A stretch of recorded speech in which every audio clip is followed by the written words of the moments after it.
Hi guys, so today I wanted to sit down and just look at some photos, have a chat with you guys about why MILA KUNIS is a theatrical romantic and why she is in the romantic category. So as you guys might know or might not know, David Kibbe himself has typed MILA KUNIS as theatrical romantic. And there has been a lot of confusion surrounding that, and it's mostly because theatrical romantics are described as having an hourglass shape, so the Salma Hayeks of the world, and that's what people sort of cling to when we think about theatrical romantic. So when people take a look at MILA and they see that she has a really straight figure, she doesn't really have a lot of curves to her, it can be very confusing about why in the world she would be in the romantic category. So before I get any further into the video, I wanted to make an exciting announcement that I am now offering body geometry consults through my website that I will leave a link to down below. So if you guys are interested in that, if you want some more information on it, then you can follow the link below and all the information will be there. So what is body geometry if you're completely new here? And if you're kind of old here, then how does that relate to MILA KUNIS? And why did I choose MILA KUNIS for this video as basically the launch of my body geometry consults? What is it that makes these McJimsey body types, KB body types, Kitchener body types, whatever, all of these body types, the body typing field works so well, and it is the bone structure. So when you look at it from the body geometry perspective, it becomes very easy, very simple to understand why MILA is a rounded type. So rounded in body geometry is the analog of romantic. So it becomes very easy to understand why MILA is a romantic or why she's a rounded type. And if you're looking to figure out your own body geometry type, I do have a body geometry test with how you can interpret it. So I'll leave a link to that video down below. Okay. So let's get into talking about MILA KUNIS. At MILA KUNIS, people disbelieve me. You know, sometimes I see in the comments, she's not. There's no way that MILA is a theatrical romantic. But then again, when we try to look at MILA in, let's say, mixed type lines, so gamine lines, right? It can look a little bit stiff on her. Something is not quite right, even though MILA has a straighter figure. When we look at her in some, she has primarily answer B flesh, which you guys know is kind of associated with the natural category. So the bevel type category has this answer B flesh that looks very athletic, very straight. So when we look at her in some longer lines that are more consistent with the natural type or the bevel type, you can see that it doesn't really look quite right on her either. And when we look at her without waist emphasis, it really does not work for her at all. I would say this is one of MILA's worst looks, this kind of short, boxy shape.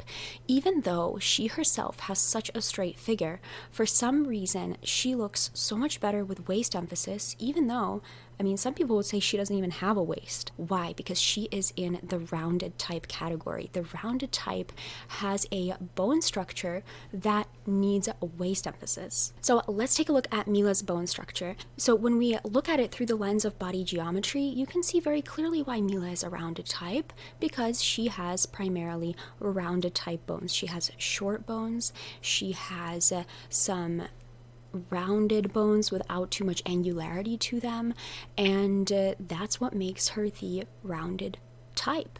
And it's really very easy, it's very simple. You don't have to worry too much about why is she not an hourglass. That never really comes up, because what we're really looking at is the bone structure. So why is the bone structure so important? Because it's the bone structure that is going to determine how the flesh even lays on the body, because the flesh and the figure are soft, and the bones, of course, they are hard. They are the things that give your body the structure that it has.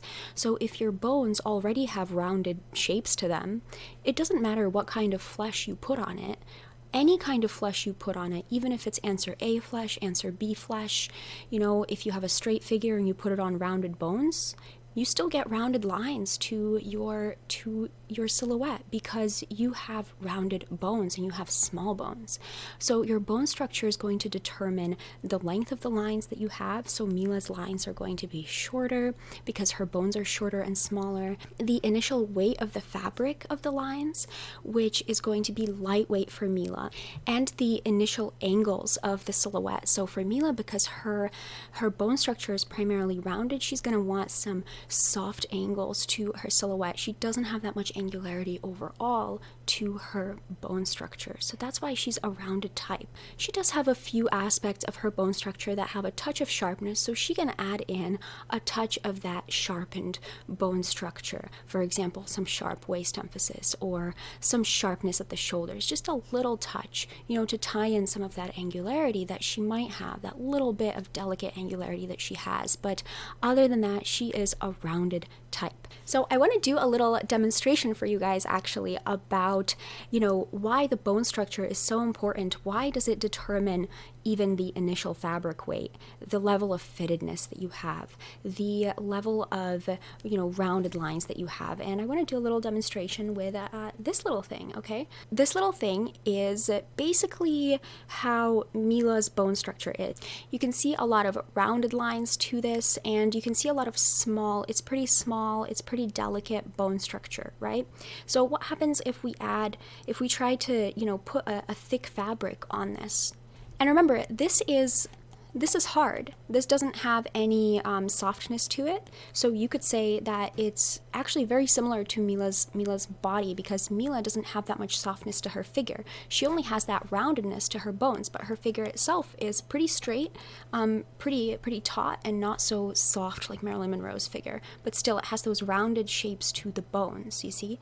So what happens when we add something thick and try to you guys already know what's going to happen, okay? We can't even see this poor little thing anymore, okay, when you add a thick fabric. You can try and, if you have a thicker fabric, maybe you can try to get it to be more fitted. That is better. It will show more of the bones there, but you can't really see anything. This thicker fabric completely drowns this little thing here, right? And that's what's happening to MILA when she wears a thicker fabric, because her bones are small and rounded, you see. And thicker fabrics, they can't really go around the rounded shapes of the lines. You see that? So believe it or not, so this part is actually the little rounded shape, but you can barely see it under the thick fabric.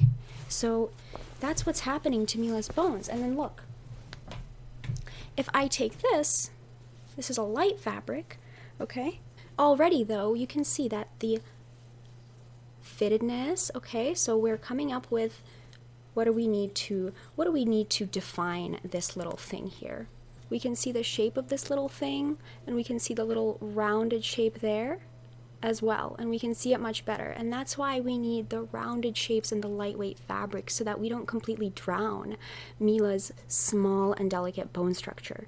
So this is, now we can kind of see, this isn't just something that is completely drowned and we don't even know what's under there. That's what happens when MILA wears stuff that is really, oversized, really big, or otherwise really thicker fabrics and things like that. We can't even see the shape of her bone structure anymore, because the shape of her bone structure is like this, and we need the lightweight fabric to be able to hug the curves of the bone structure, not the curves that she has, because she doesn't have curves. We need it to hug the curves of the bone structure so that we can see what MILA actually looks like. Okay, and she's not just wearing a bag over her small bone structure. Because you see, to define this little shape here, when you have such small shapes to your bones, you need a bit of fittedness to define this shape, and you need that lightweight fabric to define, to hug the rounded shapes, and you need the fittedness a little bit to create the rounded lines. Because look, what happens if I just have no fittedness?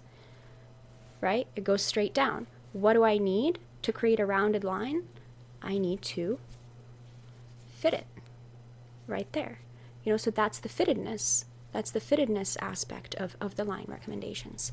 So now I think I'm getting carried away, but I hope you guys can kind of see what's happening here, and that it always has been about the bone structure. And this is what I finally realized through my work and my research and everything like that. So I hope that it's helpful to you guys. So that's it, you guys. That's all I have to say for this video.